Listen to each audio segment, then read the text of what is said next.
अगर आपके जीवन में बार बार परेशानियां आ रही हैं, मेहनत के बाद भी पैसा नहीं टिकता, घर में तनाव रहता है, कर्जा बढ़ा जा रहा है, तो आज की यह शनिदेव की विशेष वाणी आपके जीवन को बदल सकती है। क्योंकि शनिदेव केवल दंड नहीं देते, शनिदेव इंसान के कर्मों का न्याय करते हैं। जो सच्चा होता है, मेहनती होता है, शनिदेव उसके भाग्य को भी बदल देते हैं। कहा जाता है जिस व्यक्ति पर शनिदेव की कृपा हो जाए उसे कोई गरीब नहीं रख सकता।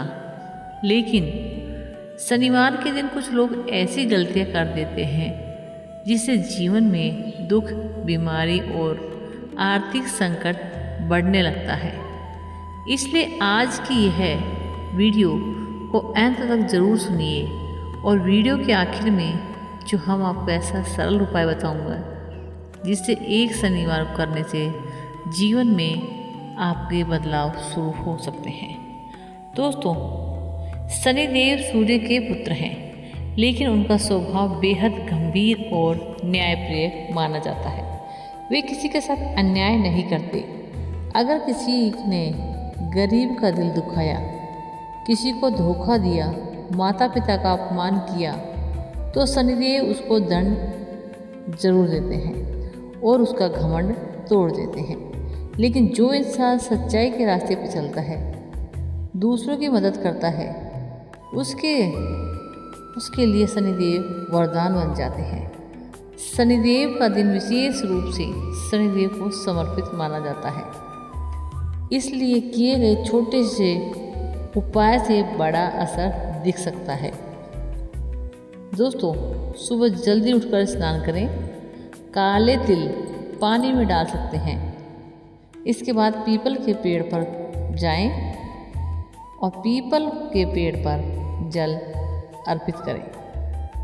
सरसों का तेल का दीपक जलाएं और मन ही मन बोलें, हे शनिदेव, मेरे जीवन के दुख दूर करें, मेरे कर्मों को सही मार्ग दें। ऐसा करने से मन की शांति मिलने लगती है।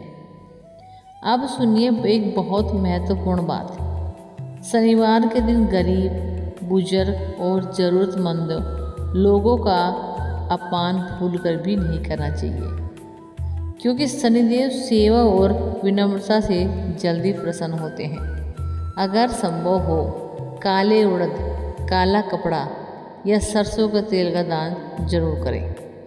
दान करते समय दिखावा बिल्कुल ना करें। शांत मन से इस चीज़ को आप दान करें। दोस्तों, आजकल बहुत लोग कहते हैं कि उनकी साढ़े साथी चल रही है, काम बिगड़ रहे हैं, पैसों की समस्या खत्म नहीं हो रही। लेकिन याद रखिए, शनिदेव इंसान को मजबूत भी बनाते हैं। वे सिखाते हैं कि जीवन में धैर्य कितना ज़रूरी है। जिसने कठिन समय में भी हार नहीं मानी, उस पर शनिदेव की कृपा जरूर होती है। अब मैं आपको एक छोटी सी कथा सुनाती हूँ। एक गरीब व्यक्ति था। वह रोज़ मेहनत करता था, लेकिन घर में हमेशा गरीबी रहती थी। एक दिन एक संत ने उससे कहा, हर शनिवार पीपल के पेड़ के नीचे दीपक जलाओ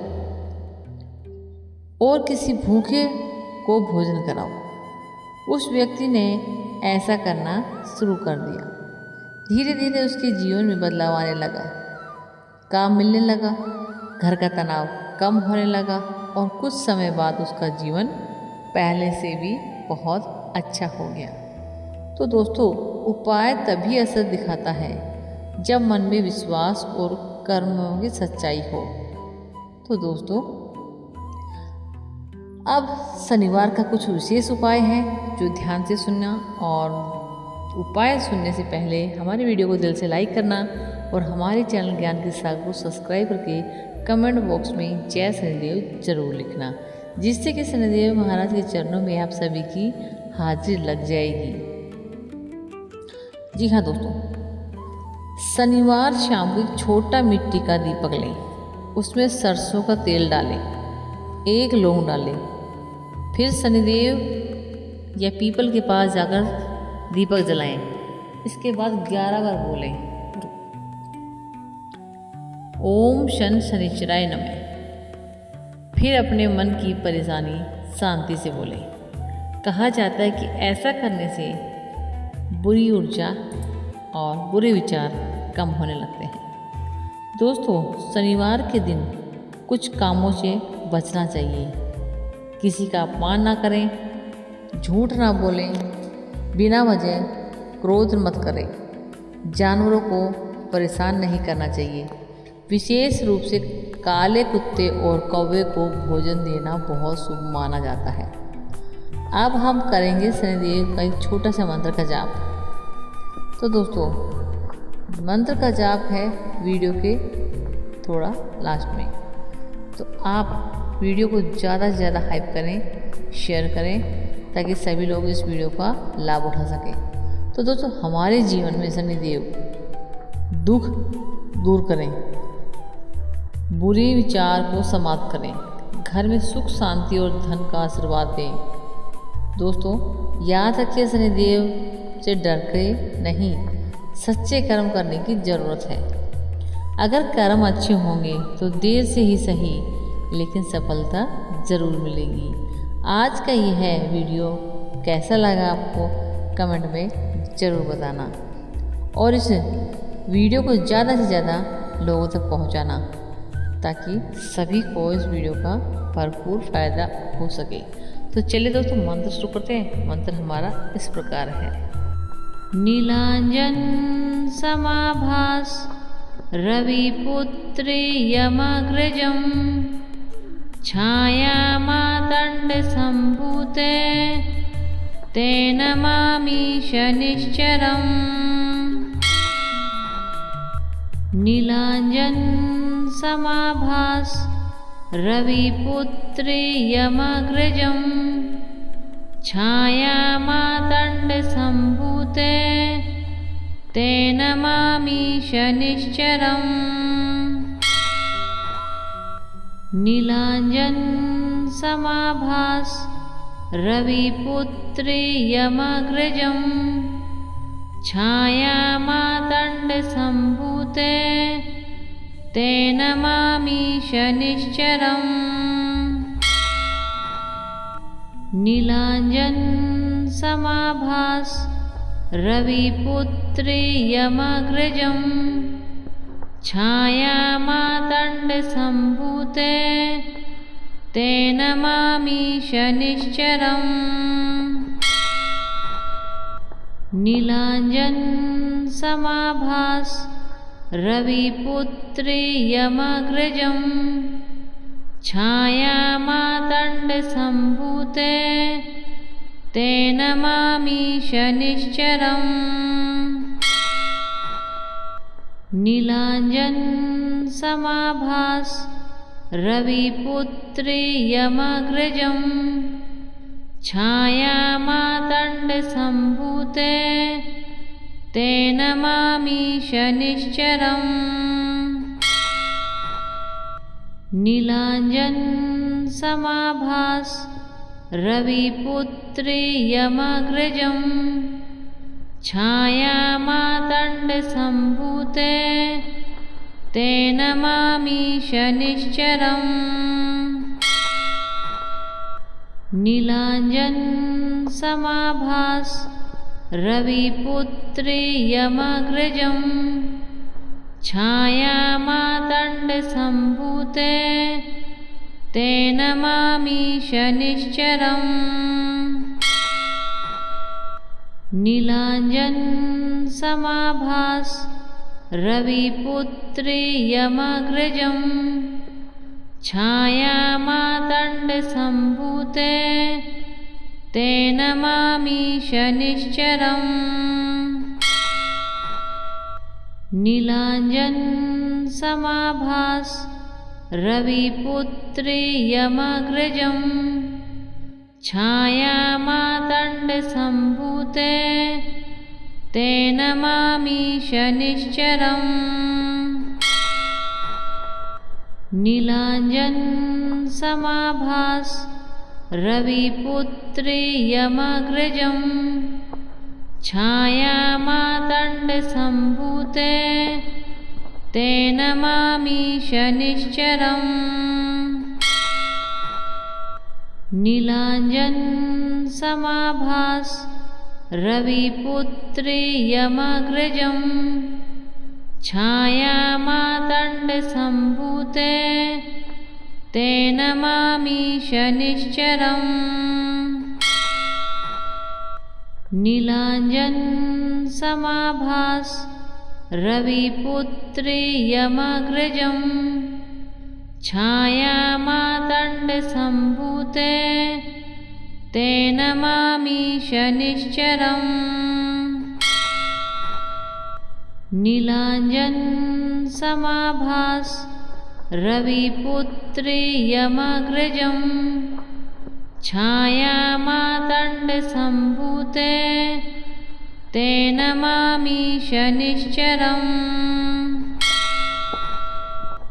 नीलाञ्जनसमाभास रविपुत्रे यमग्रजम् छायामातण्डसम्भूते ते नमामि शनिश्चरम्।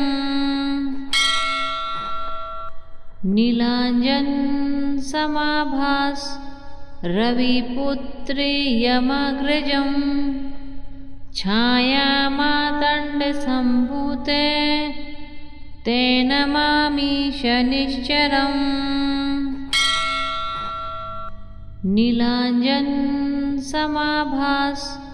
रविपुत्रे यमग्रजम् छायामातण्डसम्भूते ते नमामि शनिश्चरम्।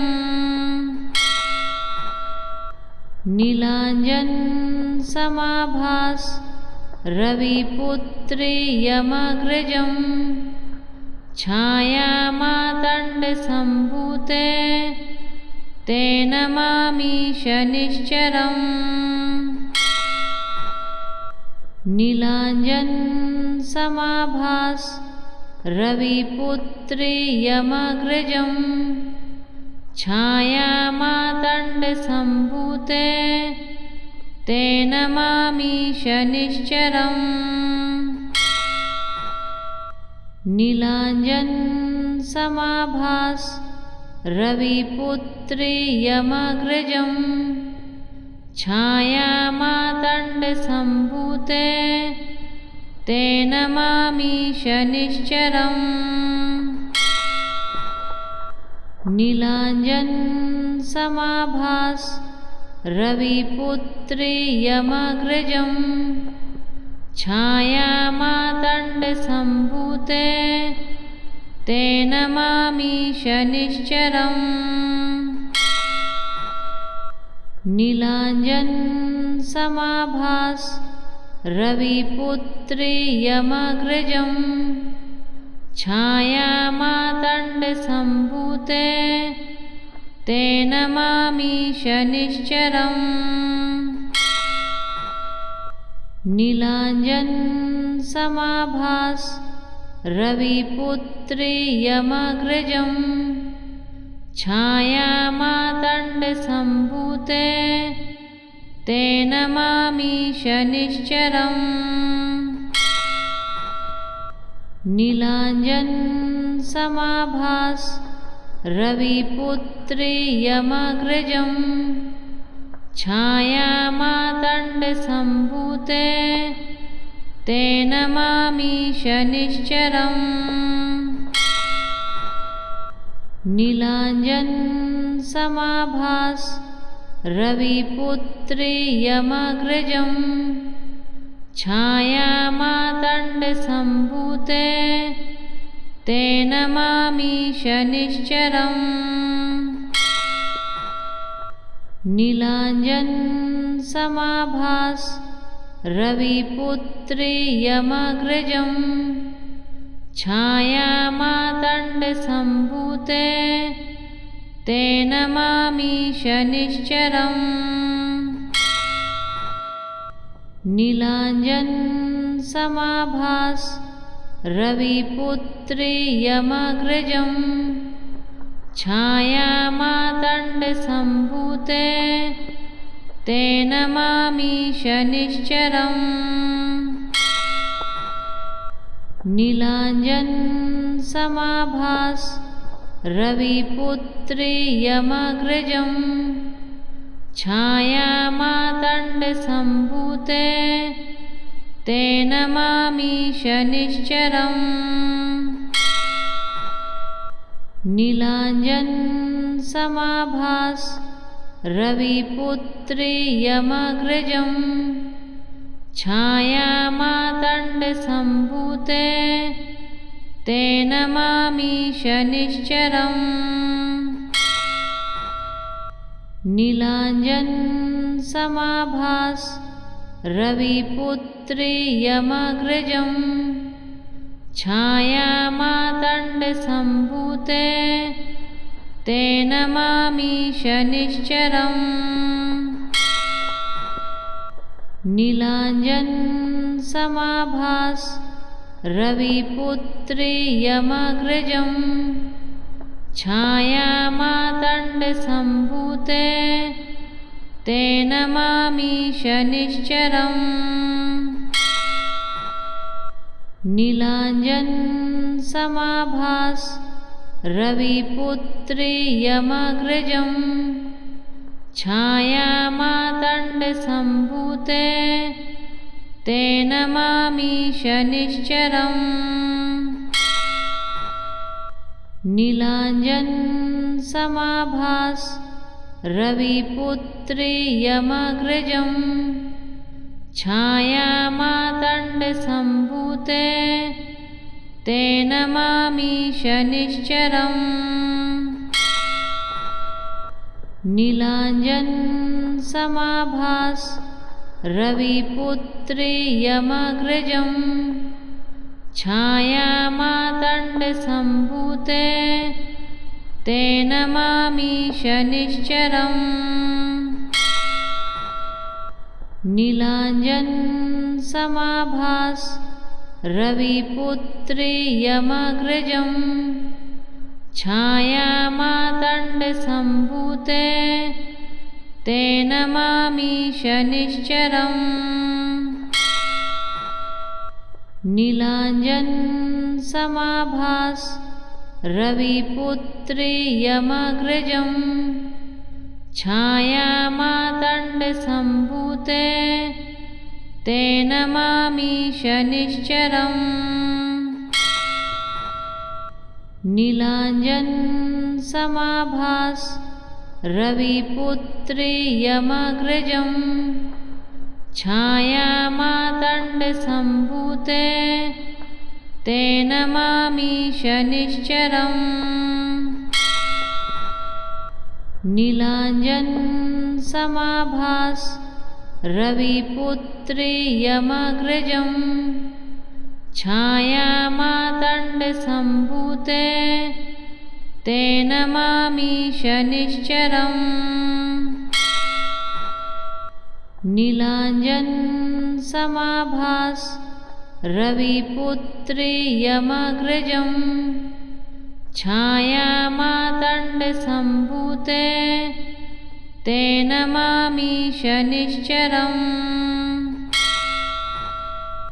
नीलाञ्जनसमाभास रविपुत्रियमग्रजम् छायामातण्डसम्भूते ते नमामि शनिश्चरम्। नीलाञ्जनसमाभास रविपुत्रियमग्रजम् छायामातण्डसम्भूते ते नमामि शनिश्चरम्। नीलाञ्जनसमाभास रविपुत्रियमग्रजम् छायामातण्डसम्भूते ते नमामि शनिश्चरम्। नीलाञ्जनसमाभास रविपुत्रियमग्रजम् छायामातण्डसम्भूते ते नमामि शनिश्चरम्। नीलाञ्जनसमाभास रविपुत्रे यमग्रजम् छायामातण्डसम्भूते ते नमामि शनिश्चरम्। नीलाञ्जनसमाभास रविपुत्रे यमग्रजम् छायामातण्डसम्भूते ते नमामि शनिश्चरम्। नीलाञ्जनसमाभास रविपुत्रे यमग्रजम् छायामातण्डसम्भूते ते नमामि शनिश्चरम्। नीलाञ्जनसमाभास रविपुत्रे यमग्रजम् छायामातण्डसम्भूते ते नमामि शनिश्चरम्। नीलाञ्जनसमाभास रविपुत्रे यमग्रजम् छायामातण्डसम्भूते ते नमामि शनिश्चरम्। नीलाञ्जनसमाभास रविपुत्रे यमग्रजम् छायामातण्डसम्भूते ते नमामि शनिश्चरम्। नीलाञ्जनसमाभास रविपुत्रे यमग्रजम् छायामातण्डसम्भूते ते नमामि शनिश्चरम्। नीलाञ्जनसमाभास रविपुत्रे यमग्रजम् छायामातण्डसम्भूते ते नमामि शनिश्चरम्। नीलाञ्जनसमाभास रविपुत्रे यमग्रजम् छायामातण्डसम्भूते ते नमामि शनिश्चरम्। नीलाञ्जनसमाभास रविपुत्रे यमग्रजम् छायामातण्डसम्भूते ते नमामि शनिश्चरम्। नीलाञ्जनसमाभास रविपुत्रे यमग्रजम् छायामातण्डसम्भूते ते नमामि शनिश्चरम्।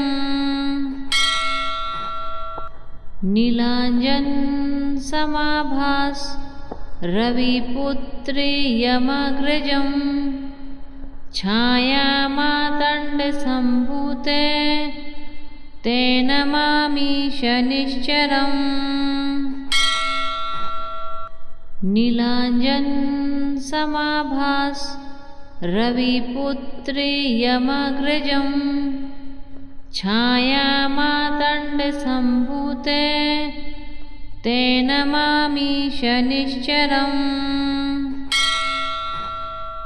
नीलाञ्जनसमाभास रविपुत्रे यमग्रजम् छायामातण्डसम्भूते ते नमामि शनिश्चरम्।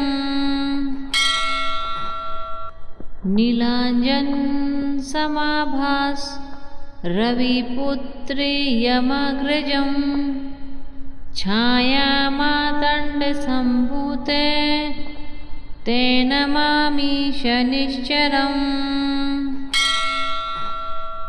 नीलाञ्जनसमाभास रविपुत्रे यमग्रजम् छायामातण्डसम्भूते ते नमामि शनिश्चरम्। नीलाञ्जन समाभास रविपुत्रे यमग्रजं छायामातण्डसम्भूते ते नमामि शनिश्चरम्। नीलाञ्जन समाभास रविपुत्रे यमग्रजं छायामातण्डसम्भूते ते नमामि शनिश्चरम्। नीलाञ्जन समाभास रविपुत्रे यमग्रजं छायामातण्डसम्भूते ते नमामि शनिश्चरम्। नीलाञ्जन समाभास रविपुत्रे यमग्रजं छायामातण्डसम्भूते ते नमामि शनिश्चरम्। नीलाञ्जन समाभास रविपुत्रे यमग्रजं छायामातण्डसम्भूते ते नमामि शनिश्चरम्।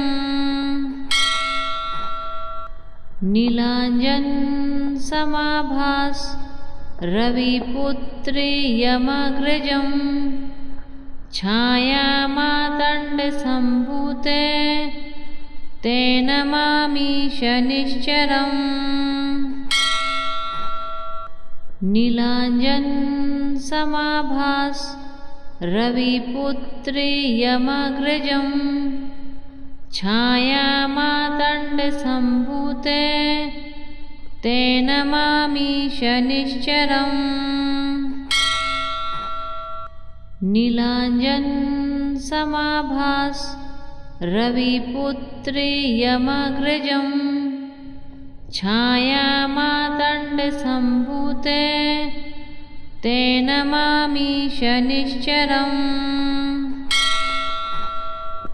नीलाञ्जन समाभास रविपुत्रे यमग्रजं छायामातण्डसम्भूते ते नमामि शनिश्चरम्।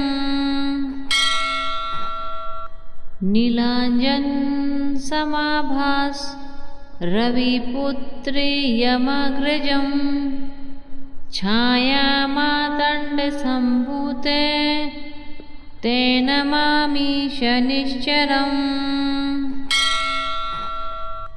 नीलाञ्जन समाभास रविपुत्रे यमग्रजं छायामातण्डसम्भूते ते नमामि शनिश्चरम्।